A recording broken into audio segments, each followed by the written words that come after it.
Tension today. China sends 77 warplanes into Taiwan defense zone. Taiwan has reported a record number of incursions by Chinese warplanes into its Air Defense Identification Zone or ADIZ for the second day in a row, Taiwan's Ministry of National Defense said on Saturday night. The self-governing island said a total of 39 Chinese military aircraft entered the ADIZ on Saturday, one more than the 38 planes it spotted on Friday. The 38 and 39 planes respectively are the highest number of incursions Taiwan has reported in a day since it began publicly reporting such activities last year. The incursions on Saturday came in 2 batches, 20 planes during daytime hours and 19 planes at night, the ministry said in 2 statements. They were made by 26 J-16 fighter jets, 10 Su-30 fighter jets, 2 Y-8 anti-submarine warning aircraft and 1 KJ-500 airborne early warning and control plane, the Defense Ministry said. In response to the incursions, the Taiwanese Air Force scrambled aircraft, issued radio warnings, and deployed air defense missile systems, the ministry added. Maps provided by the Taiwan Defense Ministry showed all of the Chinese flights on Saturday were in the extreme southwestern part of the island's ADIZ. The incursions did not violate Taiwan's airspace, which extends 12 nautical miles from its coast. The U.S. Federal Aviation Administration defines an ADIZ as a designated area of airspace over land or water within which a country requires the immediate and positive identification, location and air traffic control of aircraft in the interest of the country's national security. Before the past 2 days, the previous single-day record for People's Liberation Army flights into Taiwan's ADIZ was in June, when 28 Chinese military planes entered. The incursions on Friday came as Beijing celebrated 72 years since the founding of the People's Republic of China in 1949.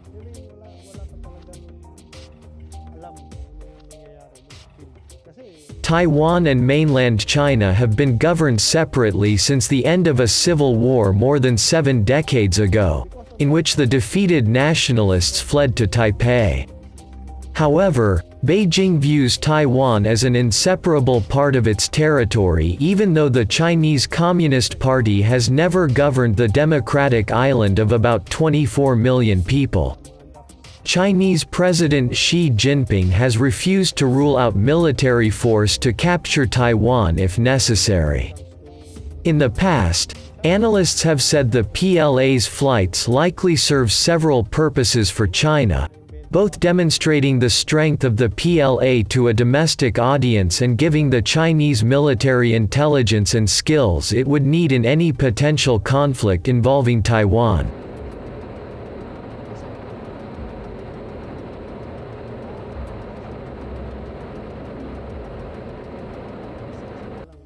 Xi Jinping has instructed the PLA to heighten its readiness and prepare for warfighting under realistic fighting conditions. Hence, it is relatively unsurprising that the PLA continues to fly into Taiwan's ADIZ as part of realistic training and preparation for armed conflict, Derek Grossman, a senior defense analyst at the Rand Corporation policy think tank, told CNN on Saturday. Despite the increase in PLA flights and the harsh rhetoric, Grossman doesn't think combat is imminent. He don't think there is a high or even medium probability of a Chinese attack or invasion of Taiwan, he told CNN.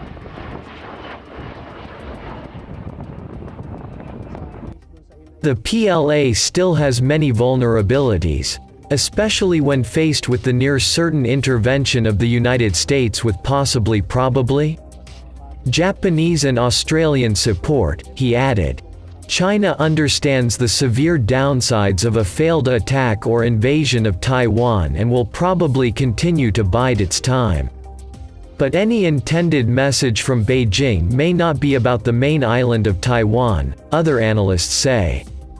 The maps provided by Taiwan's defense ministry show the PLA Air Force flights are coming in the vicinity of Pratas Island, which sits at the top of the South China Sea and is actually closer to Hong Kong than Taiwan.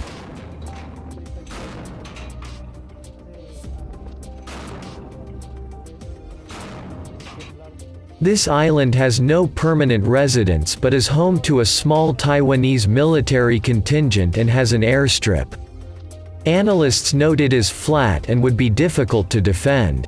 China could take control of the Pratas Islands whenever Chinese President Xi Jinping decides. Yoshiyuki Ogasawara, a professor at Tokyo University of Foreign Studies, wrote on The Diplomat in December.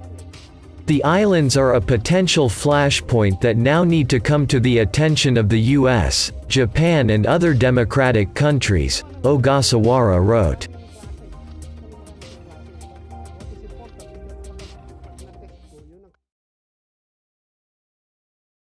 Taiwan, for one, is preparing for an attack. It's preparing for war. It's bracing for an attack, a war it promises to fight till the end. The Air Force is on standby, the country is on alert, SOS calls are being sent out, allies are being informed. The situation is very sensitive. At least 56 Chinese jets breached Taiwan's airspace on Monday night. 56. This was by far the biggest incursion carried out by China, and it follows 3 days of non-stop show of force by the PLA. Taiwan is alarmed at China's actions. But it's not intimidated, it says. The country's president, Tsai Ing-wen, has warned Beijing of quote-unquote catastrophic consequences if an invasion takes place. At the same time, Taiwan's allies have also extended their support. They're monitoring China's moves, exploring their options and preparing for any potential strike. Here's a report. The defense of Taiwan is in our own hands, and we are absolutely committed to that. And if China is going to launch a war against Taiwan, we will fight to the end, and that is our commitment.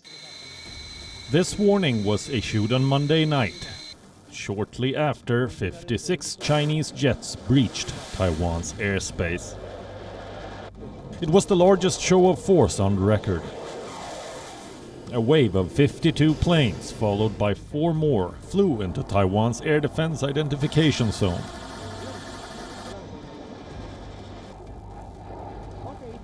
The first wave was composed of 34 J-16 fighters, 2 Su-30 fighters, 2 Y-9 patrol planes, 2 KJ-500 radar early warning planes, and 12 H-6 bombers. The second wave saw 4 J-16s invade the Taiwanese airspace. This was an extraordinary provocation. It followed a 3-day air power binge that saw 93 PLA planes breach the Taiwanese airspace. That's a total of 142 planes. In just 4 days, China has sent more planes to Taiwan than it does in an entire month. Beijing is certainly up to something. It's not clear what exactly. Taipei doesn't want to take any chances. It has started reinforcing its defenses and has called upon like-minded countries to assist in security cooperation. During this period of time, we would like to exchange with other countries for security cooperation, and we would like to engage in security or intelligence exchanges with other like-minded partners. Meanwhile, the Taiwanese Air Force has scrambled its fighter planes. They're monitoring the movement of Chinese warplanes, preparing to repel any potential strike. The country's president, Tsai Ing-wen, has even penned down a warning to China in an essay for the Foreign Affairs magazine she has written. They should remember that if Taiwan were to fall, the consequences would be catastrophic for regional peace and the democratic alliance system. It would signal that in today's global contest of values, authoritarianism has the upper hand over democracy. She added that while Taiwan did not seek confrontation, it would do whatever it takes to defend itself. The question is, can Taiwan defend itself alone? Taipei isn't powerless. It can resist Chinese intimidation, but cannot put an end to it. Taiwan's Air Force possesses around 300 frontline fighters. The Chinese Air Force possesses nearly 2,000. So whenever it wants to, China can easily overwhelm Taiwan. But it sounds easier said than done, because Taiwan's allies are also monitoring Chinese incursions. In fact, they were nearby when the last incursion took place. This includes American Navy aircraft carriers like USS Carl Vinson and USS Ronald Reagan, the British Royal Navy's aircraft carrier HMS Queen Elizabeth, and Japanese helicopter carrier JSIC. They're all stationed near Taiwan's southern coast in solidarity with Taiwan. Back in their respective countries, they say their support won't stop.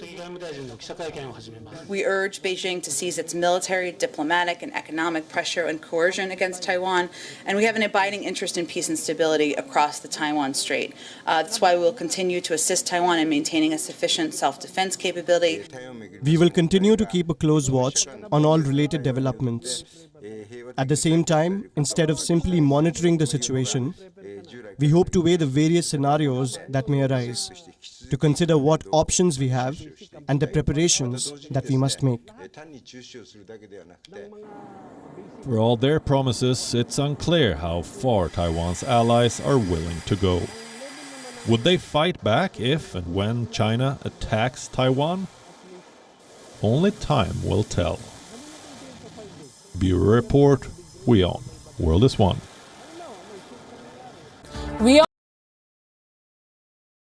We're learning that one of the Navy's nuclear-powered submarines hit an underwater object in the South China Sea last Saturday. 11 sailors on board were injured, and the Navy says the sub is fully operational. Ramy Inocencio is with us in Hong Kong. Ramy, good morning. Nate, good morning. That's right. U.S. military officials are saying that they waited 5 days before going public with this news in order to maintain operational security. Now, the sub in question is the USS Connecticut. It's classified as a Seawolf-class fast attack submarine. And in a statement, the U.S. Pacific Fleet says it's in safe and stable condition, that its nuclear propulsion plant was not impacted, and no one sustained life-threatening injuries. Now, this incident, though, of course, is happening at a time of high tensions between Beijing and Washington, just weeks after the U.S. and the U.K. signed a deal to supply nuclear-powered subs to Australia, and really just days after China sent a record number of military aircraft near Taiwan. China today expressed grave concerns, urging the U.S. to give details about the sub's mission and questioning whether it may have caused a nuclear leak under the sea. As for the USS Connecticut, it was last reported to be making its way to the U.S. territory of Guam. U.S. military officials say that it did not hit another submarine, but it might have hit some kind of container or some kind of submerged vessel. The U.S., of course, says it will continue to investigate.